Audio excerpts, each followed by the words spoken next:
皆さん、こんにちは。おはようございます。久しぶりに会います。元気ですか？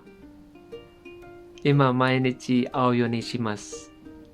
今日私は髪を切りに行きます。長い髪におんざりしています。だから髪を切りに行きます。髪切った後で私がどう見えるかコメントで必ず教えてください。ありがとうございます。मतलब सबको हेलो, सुबह बखैर। काफ़ी अरसे के बाद मिले, क्या हाल है? मैं कोशिश करूँगा रोज़ाना मिलने की।